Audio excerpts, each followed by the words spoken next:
This is one of those stories where realistically we're not going to find out until the end of the transfer window whether this is true or not. And even then, we might not know the full truth.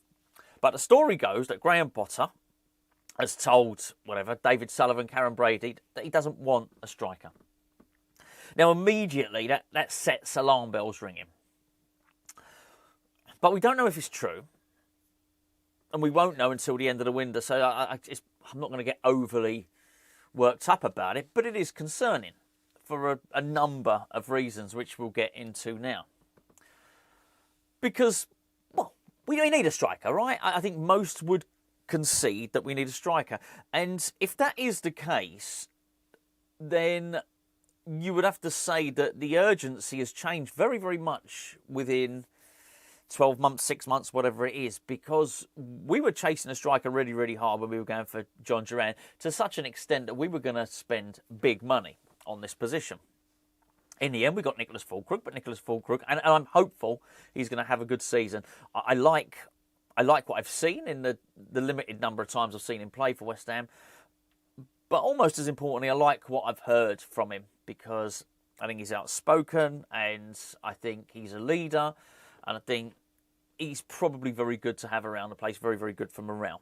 I think he's a good player, but you can't say with any level of certainty how many games he's going to play next season, just even going off the evidence of last season.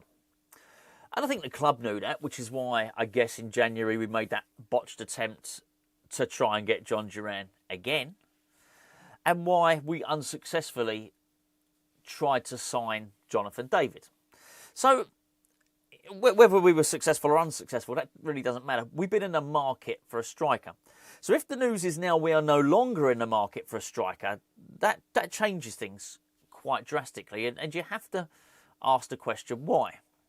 Now, the cynical answer to that is going to be because we're cheap, because we've got no money, because the board won't back Graham Potter. That'd be one of them.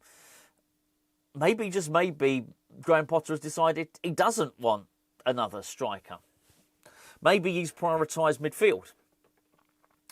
You'd like to have thought there was enough money, particularly at a club like West Ham, to be able to get some midfielders and a striker. But it's a bit of a weird one because it's gone from a massive, what is a priority position.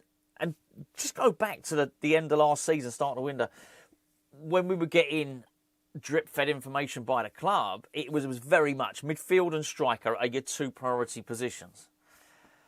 And maybe that initial information was just nonsense. The first thing we've gone out and done in this window, and no, we're not including Daniel Cummins, we're not including Jean-Claire Todibo. The first thing we've done in this transfer window is sign a fullback. The second thing we've done in this transfer window is sign a fullback. We've made two signings and they're both fullbacks, which I guess that in itself doesn't really lend itself to the story, which says a striker and a midfielder are the priorities. Maybe we tried, maybe we failed, but it would certainly suggest that fullbacks were pretty damn high up on the list of priorities, or wing backs, whatever it is.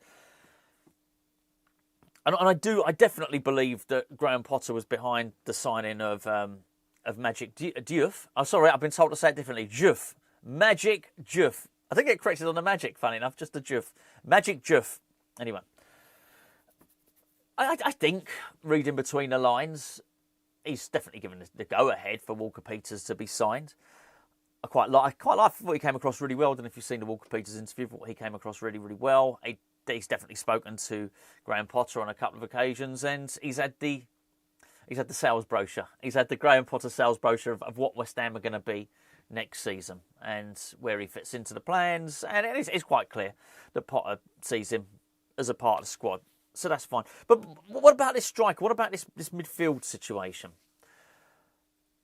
In many respects, this sort of dynamic midfielder that we all think we need, which is, your energetic midfielder, someone to give us a little bit of legs in the centre of the park.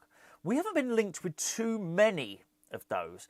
And you know what it's like when you're listening to transfer rumours? Some of them just sound more meaty than others. Some of them sound more realistic. I don't think we'll get him necessarily, but I certainly believe that we're going after Harvey Elliott. I do believe that is the case. And I guess we're going to need an attacking midfielder, particularly if Lucas Paqueta either gets banned for life or he gets acquitted, he'll move on. So we're going to need an attacking midfielder. But I still thought, if you'd have asked me at the start of the window, what do we need? It's an athlete in the middle and a striker. But it would appear that both of those have been on the back burner because all the midfielders. So today is McAtee from Manchester City, 25 million. Apparently, we want to bid us and Nottingham Forest, value him at 20 to 25 million. Man City, 35 million. Doesn't matter, but he's not that central midfielder. He's not. He is an attacking midfielder. He's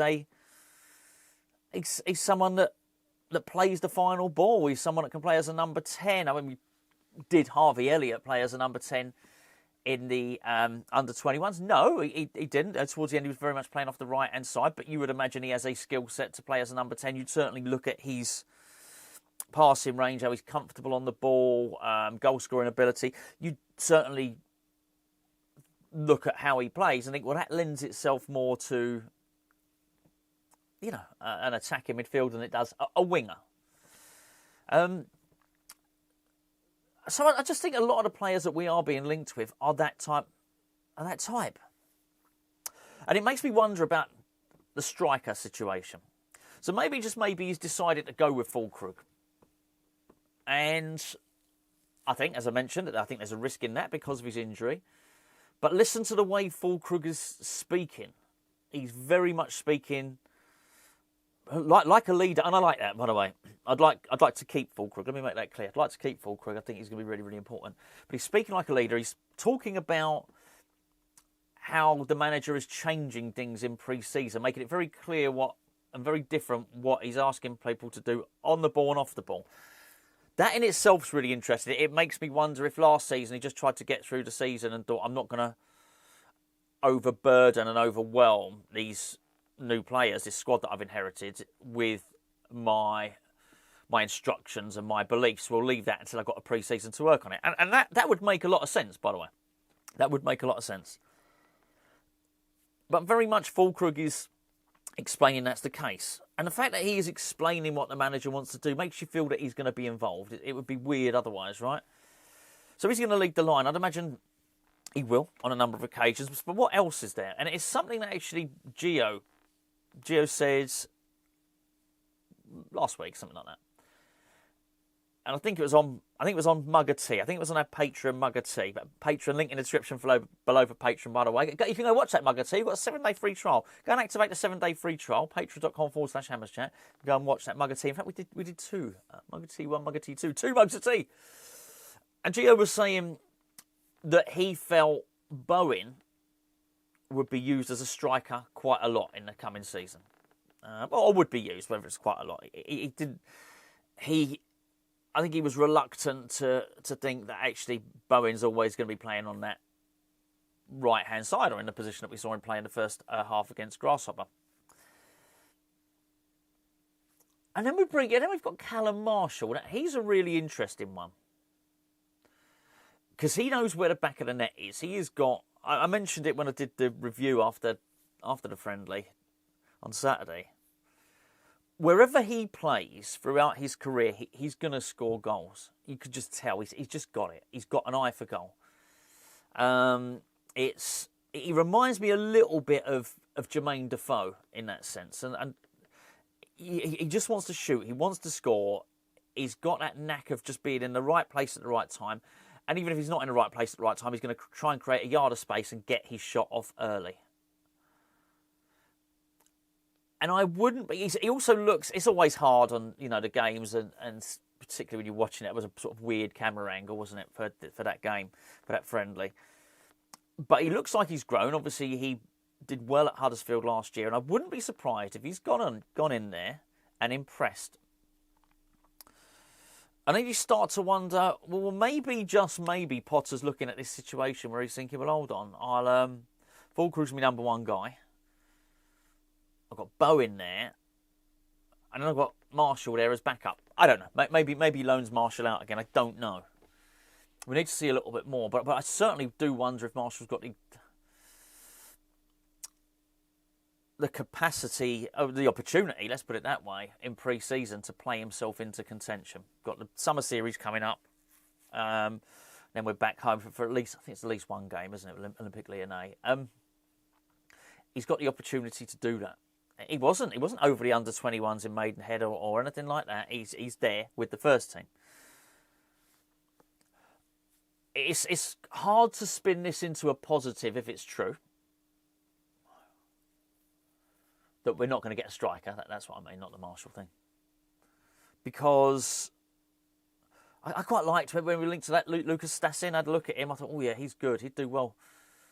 I think we should have a striker. Well, I guess we got one in Füllkrug, right? We got one. But I think you need more than one. Particularly if one of the guys is injury prone or was shown at least, had two pretty big injuries last season, didn't they? I think it's a risk, but if I am going to take anything from this, maybe, just maybe, he is looking at it, Potter, and maybe there's and we are bad at buying strikers as well. Maybe he's looked at it and thought, this club can't do that. It's useless at this striker thing. Let's not bother. I don't think that's the case, but I don't believe that for a second. I would expect anybody, even if West Ham had 50 bad strikers in a row, right? I mean, people saying, well, actually, I think you find we have. But even if it had 50 bad strikers in a row, I would still expect a new recruitment director and a new manager to come in and say, well, you may have done that poorly in the past, but we're going to do things differently and we're going to get it right. I'd expect anyone in any job to have that mindset if their predecessor had done poorly. That's the whole point. Your predecessor done poorly, that's why you've got the job. Well, I'm going to fix that. It doesn't matter if we've not traditionally been any good at getting strikers.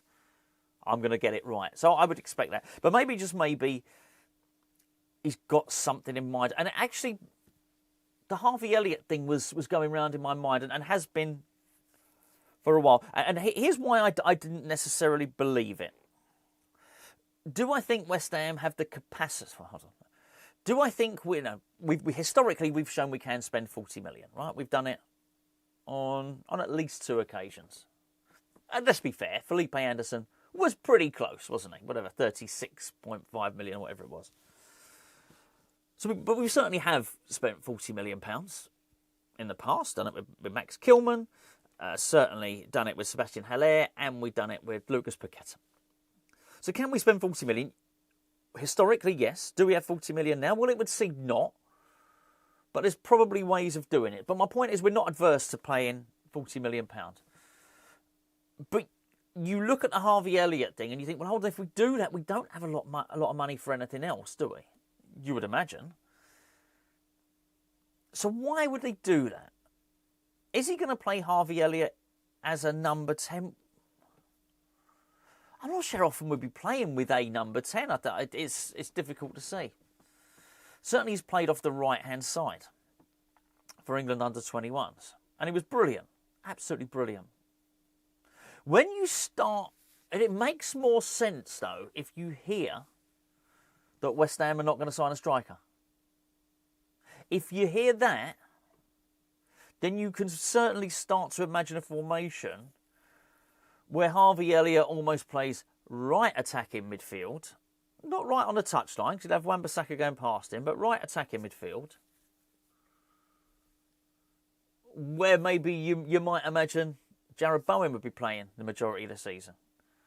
With Jarrod Bowen there, the signing doesn't make sense. With no striker, the signing does make sense, particularly for the times when Jarrod Bowen is playing in the centre as striker.